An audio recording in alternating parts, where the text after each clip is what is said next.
तो last lecture में we have studies annealing. What is annealing?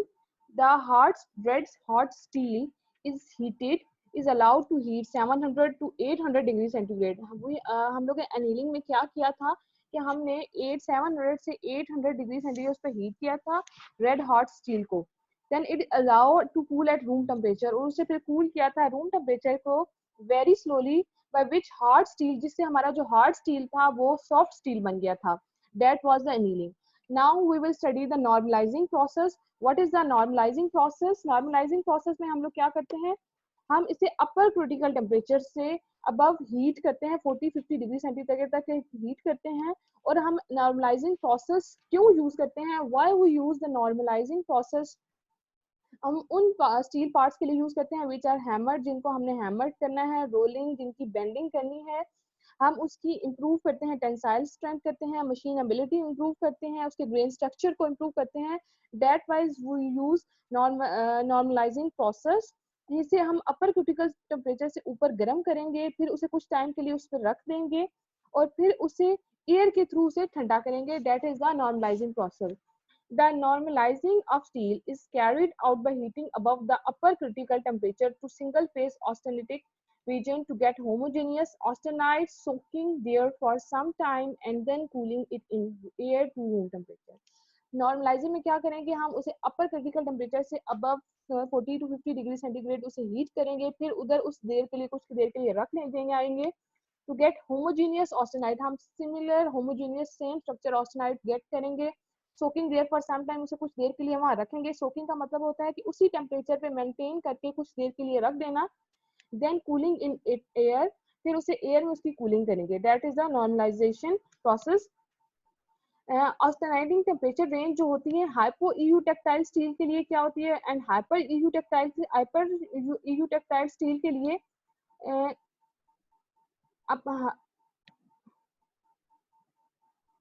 Hyper eutectoid steel के लिए हमारी हाइपो ईयू टेक्टाइल्स के लिए 40 to 60 degree centigrade above critical temperature से 40-60 डिग्री सेंटीग्रेड, और हाइपर ईयू टेक्टाइल स्टील से हमारा 30 to 50 degree centigrade above temperature होता है हमारा. During normalising we use grain refinement. हम नॉर्मलाइजिंग प्रोसेस में क्या यूज करते हैं, हमारी ग्रेन रिफाइनमेंट होती है, यानी कि हम स्ट्रक्चर को ग्रेन हमारा रिफाइन होता है, ग्रेन स्ट्रक्चर होमोजीनियस हो जाता है, which is associated with allotropic transformation upon heating. जो हमारी जिस तरह हमने आयरन के स्ट्रक्चर पढ़े थे, फेरेटिक, फेराइट, एलोट्रोपिक स्ट्रक्चर के साथ एसोसिएट करती है हीटिंग के. Parts that require maximum toughness, जिनको हमें टफनेस ज्यादा चाहिए. दो subjects subjected to impact are often normalised. Those subjected to impacts are often normalized. When large cross sections are normalized, they are also tempered.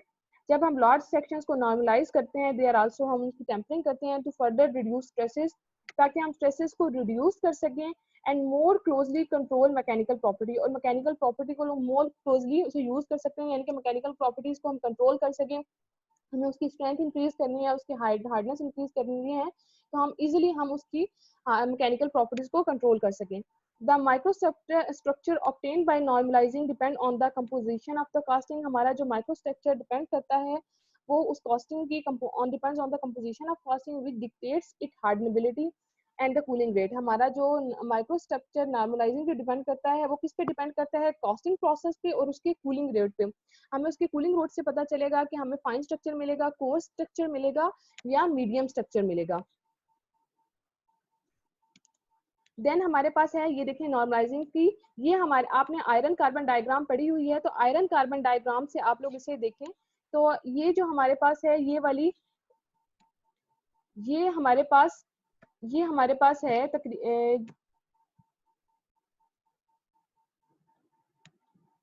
ये जो है हमारे पास, ये हमारे पास हाइपर ईयू टेक्टाइल स्टील यानी अपर क्रिटिकल टेम्परेचर का अपर क्रिटिकल टेम्परेचर लाइन है. ये हमारे पास अपर क्रिटिकल टेम्परेचर लाइन है और ये हमारे पास लोअर क्रिटिकल टेम्परेचर लाइन है.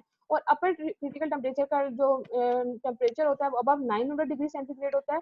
और हमने नॉर्मलाइजिंग प्रोसेस की ये लाइन दिखाई शो की हुई है कि हाइपो ईयू टेक्टाइल स्टील में उसकी रेशो क्या होती है, 0% से 0.83% तक हमारे पास कार्बन की रेशो होती है, और हाइपर ईयू टेक्टाइल स्टील में 0.832 2% तक कार्बन की हमारे पास होती है।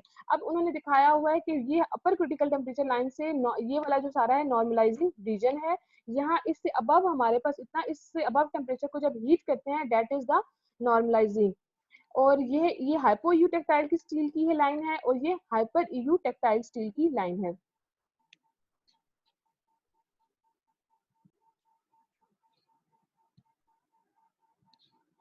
then we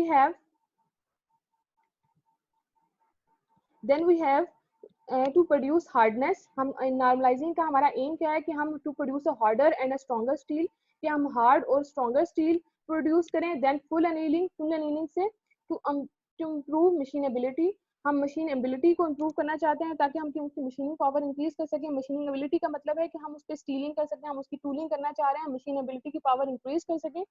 to modify and refine the grain structure, उसके ग्रेन स्ट्रक्चर को रिफाइन कर सकें। तो obtain a relatively good ductility increase करेंगे, यानी डक्टिलिटी ड्रॉन इनटू वायर्स उसकी जो without reducing the hardness and strength, उसकी इंक्रीज, उसकी हार्डनेस और स्ट्रेंथ को रिड्यूस किए बगैर हम उसकी डक्टिलिटी को इंक्रीज कर सकें। Improve dimension of stability. What is dimension stability, क्या होती है? To degree to which a material maintains its original dimension when it is subjected to changes in temperature and humidity। जब भी हम किसी मटेरियल को हम लोग उसमें हमारे पास चेंजिंग टेम्परेचर चेंजेस आती हैं या ह्यूमिडिटी की चेंजेस आती हैं, तो हम उसकी मटेरियल को मेंटेन कर सकते, उसकी डायमेंशन को मेंटेन कर सकते, प्रॉपर डायमेंशन हम मेंटेन कर सकेंगे during the temperature and during the humidity. Produce a homogeneous structure, हम एक होमोजेनियस स्ट्रक्चर प्रोड्यूस कर सकें। Reduce banding. What is the banding? Banding is defined as the alternating layers of two different microstructure in steel. हमारे पास दो different माइक्रोस्ट्रक्चर्स आ जाते हैं steel में, फेराइट एंड पेरालाइट। जैसा कि हमारे पास कंडीशंस आती थी आयरन कार्बन डायग्राम में, जहां हमारे पास दो दो स्ट्रक्चर्स भी आ जाते थे। It is caused by the fluctuation in concentration. ये हमारे पास जो होती है फ्लक्चुएशन इन द कंसंट्रेशन में हमारे जो फ्लक्चुएशन पैदा होती है, जिसकी वजह से हमारे पास दो स्ट्रक्चर्स आ जाते हैं, that is the banding, microstructural banding. So we have to reduce the microstructural banding, provide a more consistent response when hardening or case hardening। और इनका बहुत अच्छा रिस्पॉन्स आता है जब हम इसके हार्डनिंग करते हैं या केस हार्डनिंग करते हैं processes. Effect of soaking time on the microstructure, हमारा जो सोकिंग टाइम है, जिस टाइम पे उस टाइम पे हमें टेम्परेचर को मेंटेन करना है। इफेक्ट ऑफ सोकिंग टाइम, जिस टेम्परेचर पे हमने थोड़ी देर उसको रखना है, तो उसका हमारे माइक्रोस्ट्रक्चर पे क्या टाइम डिपेंड होता है। Acular ferrite in mixture with the polygonal ferrite and pellite normalized at 960 degree centigrade 10 minutes. ये हमने जो ए पे हमने 10 मिनट्स हमने उसको रखा है टाइम को, और हमारे पास जो 960 डिग्री सेंटीग्रेड पे है 40 मिनट्स हमने किया है, 40 मिनट्स उसको। तो हमारे पास हमने इसको 10 मिनट टाइम सोकिंग किया। ए पे हमने इसका स्ट्रक्चर देखें बिल्कुल रिफाइन नहीं है, और बी पे देखें आपने 40 मिनट सोकिंग टाइम दिया, तो उसका स्ट्रक्चर में डिफरेंट आ रहा है। और ये उसका बैंड लेंथ दिखाई हुई है, ये हमारे पास जब हम एनर्जी रेस उसे प्रोवाइड करते हैं इस एनर्जी, और वो हमारे पास हमें उसका स्ट्रक्चर की हमें स्ट्रक्चर लेंथ आती है, क्योंकि हमें माइक्रोस्कोप से भी हमें स्ट्रक्चर को विजिबल नहीं होता, तो ये बैंड्स या एनर्जी बैंड्स वगैरह से ही उनका स्ट्रक्चर को शो ऑफ करवाया हुआ है। अब what is the difference between the normalising versus annealing, क्योंकि हमारा अगर देखा जाए तो थोड़ा काफी डिफरेंस कम था, तो हम नॉर्मलाइजिंग और एनीलिंग का डिफरेंस पढ़ेंगे। The metal is heated to a high temperature and then remove from the furnace for air cooling. हम इसमें क्या करते हैं कि मेटल को हम हीट करते थे हाई टेम्परेचर पे, देन उसको फर्नेस में कूलिंग करवाते थे। एनीलिंग प्रोसेस में हमने उसकी कूलिंग कहाँ करवाई थी? फर्नेस में। लेकिन नॉर्मलाइजिंग प्रोसेस में हम लोग उसकी कूलिंग करवाते हैं in the air. The difference between that, in annealing we do the component is cooled in the furnace, and in normalizing the component is cooled in the air. In normalizing the cooling rate is slower। हमारे पास normalizing में जो cooling rate था, हमारे पास normalizing में cooling rate slower था quenching और tampering operation से, लेकिन हमारे एनीलिंग से फास्ट प्रोसेस था, क्योंकि क्वेंचिंग में क्या होता है? रैपिड कूलिंग होती है। जैसे ही हम अपना वो हीटेड स्टील लेते हैं तो उसको फौरन कूल करवाते हैं वाटर या एयर में फौरन। लेकिन हमारा नॉर्मलाइजिंग का जो कूलिंग रेट है वो स्लो है क्वेंचिंग प्रोसेस से और टेम्परिंग ऑपरेशन से, लेकिन वो फास्टर है एनीलिंग। तो हमारा कूलिंग रेट है एनीलिंग में स्लो है, और नॉर्मलाइजिंग में हमारा कूलिंग रेट क्या है? हाई है। As a result of this intermediate cooling rate, this part will possess a hardness and strength somewhat greater than if annealed. तो हमारे पास जैसा कि कूलिंग रेट हमारा हाई है, हमारा कूलिंग रेट नॉर्मलाइजिंग का हायर है, तो इसकी जो हमारे पास हार्डनेस है वो नॉर्मलाइजिंग की ज्यादा होगी, हमारे पास नॉर्मलाइजिंग में हार्डनेस प्रोड्यूस हो जाएगी एज कम्पेयर टू द हमारे पास somewhat greater if anneal. Full anneal parts are uniform in softness. हमारे पास फुली अनील पार्ट जो है वो आर यूनिफॉर्म सॉफ्टनेस में, वो सॉफ्ट होते हैं. हमारे पास अनीलिंग में हमारे पास जो पार्ट्स आते हैं, कंपोनेंट्स होते हैं कि वो सॉफ्ट होते हैं, मशीनेबिलिटी होती है through out the entire part. Since the entire part is exposed to the controlled furnace cooling, in the case of the normalized part, depending on the part geometry, the cooling is non-uniform. हमारे पास जो cooling है वो non uniform होती है, resulting in non uniform material properties across the part. हमारे पास जो नॉर्मलाइजिंग प्रोसेस है, कूलिंग उसकी नॉन यूनिफॉर्म होती है. हमारे पास उसकी कूलिंग नॉन यूनिफॉर्म होती है क्योंकि वो एयर में कूलिंग करवाते हैं. एयर का आपको पता है उसमें हमारे पास, हमें नहीं पता होगा कि एयर का टेम्परेचर इस टाइम क्या है, या हमें टेम्परेचर अकॉर्डिंग टू एटमॉस्फेयर होता है. लेकिन हमारे पास फर्नेस जो होता है उसकी कूलिंग जो होती है यूनिफॉर्म कूलिंग होती है. Internal stresses are more in normalising. हमारे इंटरनल स्ट्रेसेस जो होती हैं नॉर्मलाइजिंग में मोर होती हैं as compare to the annealing. Annealing के से इंटरनल स्ट्रेसिंग नॉर्मलाइजिंग में ज्यादा होती हैं as compare to the annealing. Grain size obtain in normalising is finer. हमारे पास जो नॉर्मलाइजिंग में ग्रेन साइज आता है वो grain size is fine than annealing. Annealing से निस्बत उसका ग्रेन साइज होता है, क्यों हमारा उसका फाइन होता है. ग्रेन साइज नॉर्मलाइजिंग में उसका फाइन होता है than annealing. Normalising is cheaper. हमारे पास जो नॉर्मलाइजिंग प्रोसेस है वो चीपर है, लेस टाइम कंज्यूमिंग है, उसका टाइम भी कंज्यूमिंग प्रोसेस भी लेस है. अब ये देखें हमारे पास comparison of temperature ranges in annealing and normalizing. हमारे पास ये टेम्परेचर रेंजेस हैं, ये हमारे पास टेम्परेचर सेंटीग्रेड में दिए हुए 600 800. ये आयरन कार्बन डायग्राम है, ये आपका हाइपर ईयू टेक्टाइल स्टील की लाइन है, और ये नीचे वाली लोअर क्रिटिकल टेम्परेचर अपर क्रिटिकल टेम्परेचर लाइन है, और ये जो है लोअर क्रिटिकल टेम्परेचर लाइन है, और ये कार्बन की परसेंटेज दी हुई है. तो उन्होंने नॉर्मलाइजिंग का दिखाया हुआ कि ये जो ब्लैक बैंड है ये नॉर्मलाइजिंग का शो ऑफ कर रहा है, और ये जो ग्रे बैंड है ये हमारी हार्डनिंग की फुल एनीलिंग प्रोसेस के टेम्परेचर को शो ऑफ कर रही है. ये उन्होंने टेम्परेचर रेंजेस को उनको प्लॉट ग्राफ में प्लॉट करके आपको शो ऑफ करवाया हुआ है. Then the comparison of time temperature cycles for normaling and annealing. हमारे पास जो टाइम टेम्परेचर साइकिल है ड्यूरिंग द कूलिंग प्रोसेस हमारे पास क्या होगा, ये हमारे पास हीटिंग है. देखिए हमारे पास टेम्परेचर ये दिया हुआ है और ये टाइम दिया हुआ है. नॉर्मलाइजिंग प्रोसेस है, हमारे पास ये नॉर्मलाइजिंग प्रोसेस हो रहा है, और हमारे पास नॉर्मलिंग प्रोसेस के नीचे हमारे पास एनीलिंग का साइकिल है. हीटिंग हमारे पास हीटिंग यहाँ होती है. और इसी तरह अगर आप कूलिंग का देखें तो कूलिंग साइकिल में हमारे पास स्लोअर कूलिंग एट एनीलिंग. हमारे पास एनीलिंग में क्या होती है, स्लोअर कूलिंग होती है as in higher temperature. Higher temperature में उसकी कूलिंग स्लो होती है. ट्रांसफॉर्मेशन टू उनकी ट्रांसफॉर्मेशन किस में हो जाती है, फेराइट एंड पेरलाइट. देखिए यहाँ हमारे पास दो फेज मिल रहे हैं, ferrite plus pearlite and coarser microstructure then does noising. और इनका जो स्ट्रक्चर होता है वो कोर्स होता है, फाइन नहीं होता. यानी कि मोटे मोटे स्ट्रक्चर्स कोर्स मीन पहले एक फाइन होता है, देन मीडियम होता है, देन कोर्स स्ट्रक्चर. हमारे पास कोर्स स्ट्रक्चर मिलता है एनीलिंग प्रोसेस में. Effect of annealing and normalising on ductility of steel. हमारे एनीलिंग और नॉर्मलाइजिंग का स्टील की डक्टिलिटी में क्या फर्क पड़ता है. Annealing and normalising do not represent a significant difference on the ductility. ठीक है, हमारे pass on the ductility of low carbon steel. Annealing और नॉर्मलाइजिंग हमारे पास है वो significant do not present a significant, उनमें कोई खास डिफरेंस नहीं है लो कार्बन स्टील में. लेकिन अगर हम यही हाई कार्बन स्टील में देखें, as the carbon contents increases, जैसे हमारे कार्बन कॉन्टेंट्स इंक्रीज हो जाएंगे हाई कार्बन स्टील में, annealing maintains elongation around 20%. Annealing जो है परसेंटेज इलॉन्गेशन अराउंड 20% है, उसकी इक्वल ही रहेगी. On other hand, the ductility of normalized high carbon steel drops up to 1 to 2 level.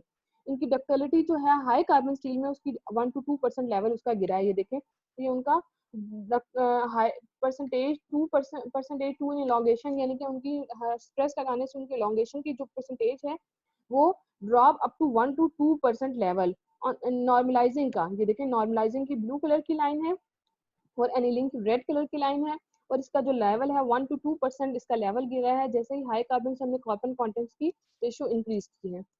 The effect of annealing and normalizing on the tensile strength and yield point steel. जो हमारे annealing और normalizing है उनका tensile strength और yield point of the steel पे क्या फर्क पड़ा है. The tensile strength and the yield point of the normalized steel are higher. Tensile strength और जो यील्ड स्ट्रेंथ है, यील्ड पॉइंट क्या होता है, जहां हमारे पास परमानेंट डिफॉर्मेशन स्टार्ट हो जाती है, वो जो है वो हायर है देन द अनील स्टील से। Normalising and annealing do not show a significant difference. Normalising और अनीलिंग ने कोई इतना खास डिफरेंस शो नहीं किया टेंसाइल स्ट्रेंथ पे and yield point of the low carbon steel. Low carbon steel की इसमें कोई सिग्निफिकेंट डिफरेंस नहीं शो किया। However normalised high carbon steel present higher tensile strength. लेकिन हमारा जैसे ही कार्बन की रेशो हम लोगों ने इंक्रीज किया है हाई कार्बन स्टील में, तो उनकी हायर टेंसाइल स्ट्रेंथ इंक्रीज हुई है। Yield point then that are anneal yield point, this can be illustrated from the figure. ये देखिए इन्होंने शो ऑफ किया हुआ है कि नॉर्मलाइजिंग और एनीलिंग के हमारे पास क्या हुआ है कि हमारे पास नॉर्मलाइजिंग की जो high strength present high tensile strength, normalizing during the normalising process high carbon steel की हाई टेंसाइल स्ट्रेंथ है and yield point then that of annealing. देखिए उनकी हाई टेंसाइल स्ट्रेंथ है then of the then annealing के process से उनकी tensile strength increase की है।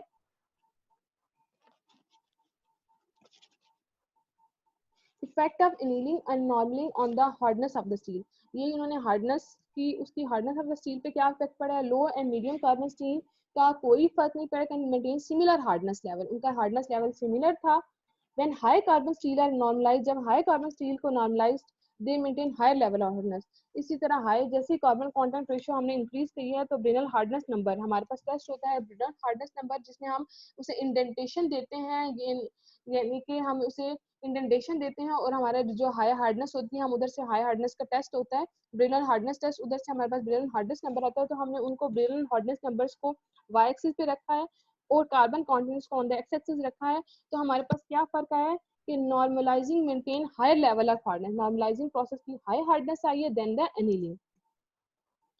Advantages of normalising over annealing, तो इनका एडवांटेजेस बेटर मैकेनिकल प्रॉपर्टीज हैं इसकी, लेस टाइम कंज्यूमिंग है, lower cost of fuel and operation. Advantages of annealing over normalizing, greater softness है, complete absence of internal stresses which is a necessity in complex and intricate parts.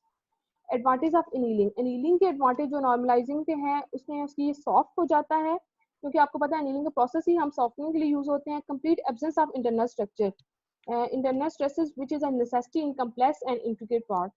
हमारे पास internal stresses जो है उनकी complete absence है, यानी कि removal है which is a necessity in complex. और जो हमारे पास हम पेचीदा पार्ट्स इंट्रिकेट या कम्प्लेक्स पार्ट्स बनाते हैं तो ये सबसे ज़्यादा उनकी ज़रूरत होती है कि हमारे पास वहाँ इंटरनल स्ट्रेसेस पैदा ना हो।